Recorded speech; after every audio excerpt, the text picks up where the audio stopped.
Hello everyone and welcome to our video series Sala aula Digital. Today we're going to learn who the British are. Part 5, the Tudors. Don't forget to subscribe to the channel and like the page. If you want private lessons, please send your email to saladialadigital2020@gmail.com. Shall we begin? Now look at the map.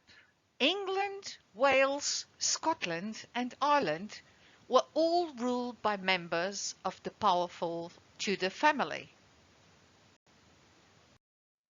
This was a time of peace, peaceful years of reign, opposite to the violent times of the Middle Ages. Elizabeth I was one of the best-loved English monarchs. Last lesson, we've seen that Henry Tudor defeated Richard III at the Battle of Bosworth Field in 1485. His death ended the War of the Roses between the Yorkists and the Lancastrians. So the new king was Henry VII, who was a Lancastrian. He made the claim to the throne stronger by marrying Elisabeth of York, his cousin, and a member of the opposite side, the Yorkists. But Henry had lived abroad. People knew nothing about him. He thought that wars were useless and very, very expensive. He wanted a safe country with no wars. He didn't want to spend money on wars. So he became a rich king, though not popular.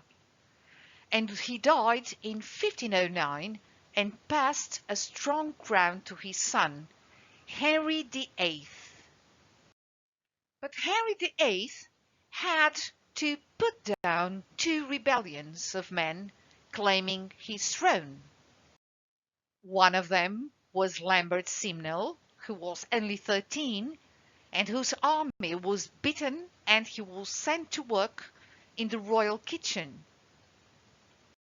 The other rebel who wanted Henry's throne was Perkin, was also captured, and Henry had him executed.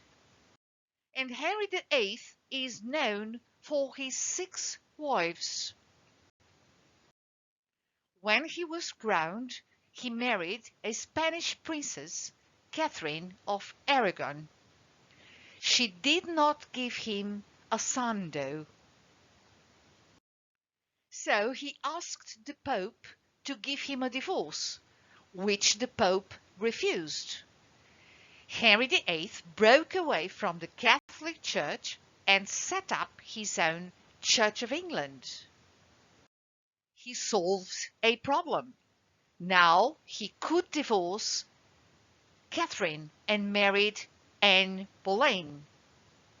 She did not have a son either, and Henry, tired of her, had her executed. His third wife, though, Jane Seymour, gave him a son called Edward.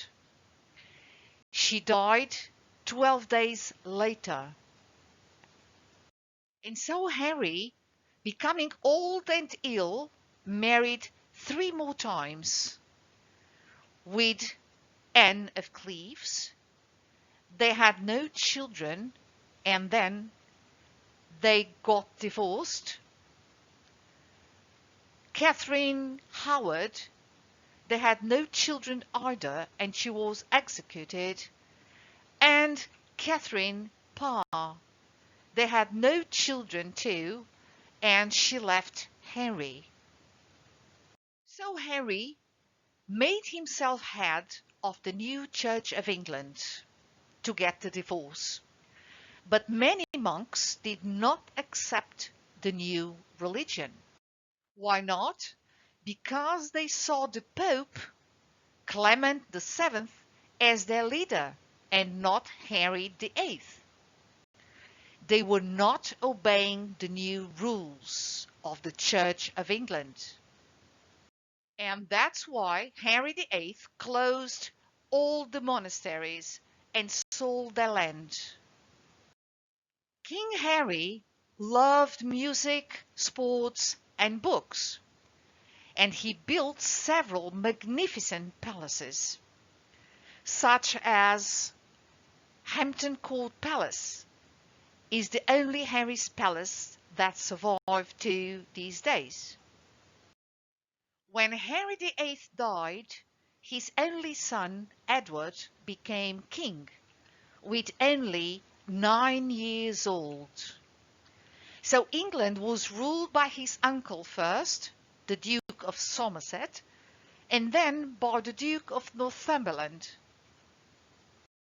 By that time, new grammar schools were started to teach boys to read and write. The most important subject taught was Latin. Letters were written in English, and most books were written in Latin. And to write, people used goose feather quills. School teachers were very strict and beat their pupils with birches if they misbehaved. By Tudor times, landowners had found that they could make more money by raising sheep for the wool trade.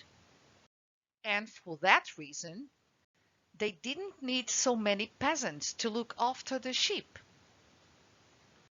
So, many peasants became so angry that they tore down the hedges and demanded that land should be plowed for corn again. So the peasants protested. Their leader was hanged. When Edward VI died, with only 15 years of age, Henry VIII's elder daughter Mary came to London to claim the throne. She was Catholic and married to Philip II, the Catholic King of Spain. For that reason, she ordered everyone should be Catholic. And as there was resistance, nearly 300 people who refused to give up the Protestant faith were burned at the stake. In 1558, Mary died and her sister Elisabeth became the Queen of England. She was Protestant but tried to make the Church of England acceptable to Catholics. Elisabeth was considered an intelligent, courageous, and determined woman. And the Elizabethan age began with her coronation. Elizabeth traveled around the country and delivered speeches and gifts to the population. She wanted to impress people. As some people became richer, they began to build more comfortable houses. You have here an example of a Tudor house. But the streets in London were very narrow, noisy, and crammed with people and carts. There was rubbish everywhere. And a lot of poverty. There were a large number of beggars who brought terror to the town as they robbed and attacked the townspeople. The crimes of treason, rebellion, riot, murder, and most kinds of stealing were all punished by death. And people were tortured to confess their crimes. Now let's look at the theatre. New plays were written. In 1576, the first theatre was built in London. The Globe Theatre, where William Shakespeare acted. All the women's parts were played by men. William Shakespeare, the most famous playwright who ever lived. But Mary, Elizabeth's cousin, was a rival of Elizabeth, and foolishly, she became involved in Catholic plots against Elizabeth. Of course, Elizabeth had her executed in 1587.